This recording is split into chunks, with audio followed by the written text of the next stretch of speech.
ನಮಸ್ಕಾರ ಸ್ನೇಹಿತರೆ, ಕರ್ನಾಟಕ ಮ್ಯಾಟರ್ಸ್ಗೆ ಮತ್ತೊಮ್ಮೆ ಸ್ವಾಗತ. ಸಾಮಾನ್ಯವಾಗಿ ಆಫೀಸ್ಗಳಲ್ಲಿ ಉದ್ಯೋಗಿಗಳ ಮೇಲೆ ಕಣ್ಣಿಡೋಕೆ ಕಂಪನಿಗಳು ಮಾಡದೇ ಇರುವ ಪ್ರಯತ್ನಗಳಿಲ್ಲ. ವಾಶ್ರೂಮ್ ಒಂದನ್ನು ಬಿಟ್ಟು ಲಿಫ್ಟ್, ಕಾರಿಡಾರ್, ಡೆಸ್ಕ್ ಎಲ್ಲ ಕಡೆ CCTVಗಳನ್ನು ಅಳವಡಿಕೆ ಮಾಡಿರ್ತಾರೆ. ಇದು ನಮಗೆಲ್ಲ ಗೊತ್ತಿರೋದೆ. ಆದರೆ ಇದೀಗ ಕಂಪನಿಗಳು ಇನ್ನೂ ಒಂದು ಹೆಜ್ಜೆ ಮುಂದೆ ಹೋಗಿವೆ. ಕೇವಲ CCTV ಅಲ್ಲ, ನಿಮ್ಮ ಲ್ಯಾಪ್ಟಾಪ್ ಮೇಲೆಯೇ ಕಣ್ಣಿಡೋಕೆ ನಿರ್ಧರಿಸಿವೆ. ಹೌದು, ಭಾರತದಲ್ಲೂ ದೊಡ್ಡ ಸಂಖ್ಯೆಯ ಉದ್ಯೋಗಿಗಳನ್ನು ಹೊಂದಿರುವ ಜಾಗತಿಕ ದೈತ್ಯ IT ಕಂಪನಿಯೊಂದು ಈ ತೀರ್ಮಾನಕ್ಕೆ ಬಂದಿದೆ. ಯಾವುದು ಈ ಕಂಪನಿ? ಏನಿದು ಲ್ಯಾಪ್ಟಾಪ್ ಮೇಲೆ ಕಣ್ಣಿಡುವ ತೀರ್ಮಾನ? ಇದು ಉದ್ಯೋಗಿಗಳ ಮೇಲೆ ಏನೆಲ್ಲ ಪರಿಣಾಮ ಬೀರುತ್ತೆ? ಬನ್ನಿ ಕಂಪ್ಲೀಟ್ ಆಗಿ ನೋಡೋಣ.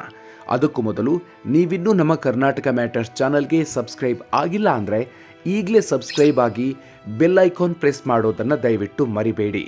ಸ್ನೇಹಿತರೆ, ವಿಷಯ ಏನಪ್ಪಾ ಅಂದರೆ, ವರ್ಕ್ ಫ್ರಮ್ ಹೋಮ್ ಬಂದಮೇಲೆ ಕಂಪನಿಗಳಿಗೆ ಉದ್ಯೋಗಿಗಳು ನಿಜವಾಗಿಯೂ ಕೆಲಸ ಮಾಡ್ತಾ ಇದ್ದಾರಾ ಇಲ್ವಾ ಅನ್ನೋ ಅನುಮಾನ ಶುರುವಾಗಿದೆ. ಇದಕ್ಕೆ ಬೆಸ್ಟ್ ಎಕ್ಸಾಂಪಲ್ ಅಂದರೆ ಅಮೆರಿಕಾದ 3ನೇ ಅತಿ ದೊಡ್ಡ ಬ್ಯಾಂಕ್ ವೇಲ್ಸ್ ಫಾರ್ಗೋದಲ್ಲಿ ನಡೆದ ಘಟನೆ. ವರ್ಷದ ಹಿಂದೆಯಷ್ಟೇ ಈ ಬ್ಯಾಂಕ್ ತನ್ನ ಡಜನ್ಗೂ ಹೆಚ್ಚು ಉದ್ಯೋಗಿಗಳನ್ನು ಕೆಲಸದಿಂದ ಕಿತ್ತು ಹಾಕಿತ್ತು. ಕಾರಣ ಏನು ಗೊತ್ತಾ? ಮೌಸ್ ಜಿಗ್ಲರ್ಸ್ ಅಂದರೆ ಕೆಲಸ ಮಾಡದಿದ್ರು ಕೆಲಸ ಮಾಡ್ತಾ ಇದ್ದೀವಿ ಅಂತ ಇವರು ತೋರಿಸ್ಕೊಂಡಿದ್ರು.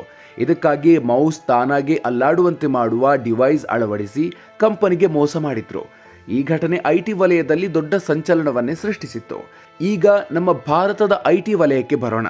ಪ್ರಮುಖ IT ಕಂಪನಿಯಾದ ಕಾಗ್ನಿಸೆಂಟ್ ತನ್ನ ಉದ್ಯೋಗಿಗಳ ಮೇಲೆ ನಿಗಾ ಇಡೋದಿಕ್ಕೆ ಹೊಸ ಟೂಲ್ ಒಂದನ್ನು ಬಳಸೋದಿಕ್ಕೆ ಮುಂದಾಗಿದೆ. ವರದಿಗಳ ಪ್ರಕಾರ ಕಾಗ್ನಿಸೆಂಟ್ ಪ್ರೋಹ್ಯಾಂಡ್ಸ್ ಅನ್ನೋ ಒಂದು ವರ್ಕ್ ಫೋರ್ಸ್ ಮ್ಯಾನೇಜ್ಮೆಂಟ್ ಟೂಲ್ ಅಳವಡಿಸಿಕೊಳ್ತಾ ಇದೆ.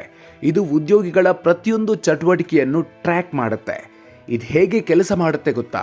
ಒಬ್ಬ ಉದ್ಯೋಗಿ ತನ್ನ ಲ್ಯಾಪ್ಟಾಪ್ನಲ್ಲಿ 5 ನಿಮಿಷ ಅಥವಾ 300 ಸೆಕೆಂಡ್ಗಳ ಕಾಲ ಮೌಸ್ ಅಥವಾ ಕೀಬೋರ್ಡ್ ಬಳಸದೇ ಇದ್ರೆ ಆತನ ಸ್ಟೇಟಸ್ ಐಡಲ್ ಅಂತ ವರ್ಕ್ ಆಗುತ್ತೆ.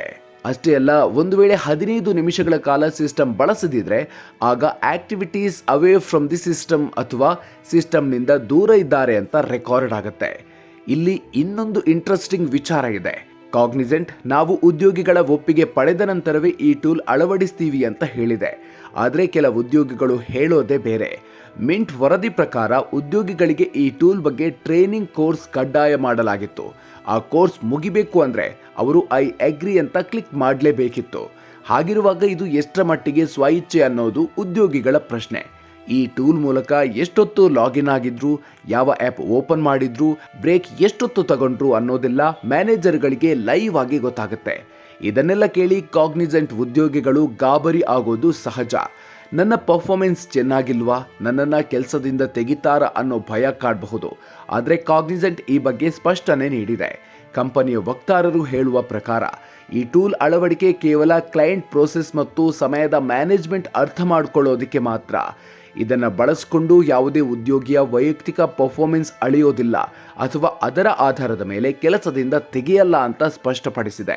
ಅಷ್ಟೇ ಅಲ್ಲ, ವಿಪ್ರೋ ಸೇರಿದಂತೆ ಅನೇಕ IT ಕಂಪನಿಗಳಲ್ಲಿ ಈ ಪ್ರೋಹ್ಯಾನ್ಸ್ ಟೂಲ್ ಈಗಾಗಲೇ ಬಳಕೆಯಲ್ಲಿದೆ. ಇದೊಂದು ಕಾಮನ್ ಇಂಡಸ್ಟ್ರಿ ಪ್ರಾಕ್ಟೀಸ್ ಅಷ್ಟೇ ಅಂತ ಕಂಪನಿ ಸಮರ್ಥಿಸಿಕೊಂಡಿದೆ. ಒಟ್ಟಿನಲ್ಲಿ ವರ್ಕ್ ಫ್ರಮ್ ಹೋಮ್ ಮತ್ತು ಹೈಬ್ರಿಡ್ ಮಾಡೆಲ್ ಬಂದಮೇಲೆ ಕಂಪನಿಗಳು ಪ್ರೊಡಕ್ಟಿವಿಟಿ ಹೆಚ್ಚಿಸೋಕೆ ಮೈಕ್ರೋ ಟ್ರ್ಯಾಕಿಂಗ್ ಮೊರೆ ಹೋಗ್ತಾ ಇರೋದು ಸುಳ್ಳಲ್ಲ. 5 ನಿಮಿಷ ಸುಮ್ಮನೆ ಕೂತ್ರು ಐಡಲ್ ಅಂತ ತೋರಿಸೋ ಈ ಟೆಕ್ನಾಲಜಿ ಉದ್ಯೋಗಿಗಳ ಮೇಲೆ ಒತ್ತಡ ಹೆಚ್ಚಿಸುತ್ತಾ ಅಥವಾ ಕೆಲಸದ ಶಿಸ್ತನ್ನು ತರುತ್ತಾ ಅನ್ನೋದನ್ನು ಕಾದು ನೋಡಬೇಕು.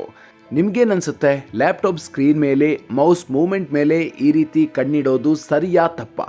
ನಿಮ್ಮ ಅಭಿಪ್ರಾಯವನ್ನು ಕಾಮೆಂಟ್ ಮಾಡಿ ತಿಳಿಸಿ. ಈ ವಿಡಿಯೋ ಇಷ್ಟ ಆಗಿದ್ರೆ ಲೈಕ್ ಮಾಡಿ, ನಿಮ್ಮ IT ಫ್ರೆಂಡ್ಸ್ ಜೊತೆಗೆ ಶೇರ್ ಮಾಡಿ. ಮುಂದಿನ ವಿಡಿಯೋದಲ್ಲಿ ಮತ್ತೊಂದು ಪ್ರಮುಖ ಅಪ್ಡೇಟ್ ಜೊತೆಗೆ ಸಿಗೋಣ. ಅಲ್ಲಿವರೆಗೂ ನಮಸ್ಕಾರ.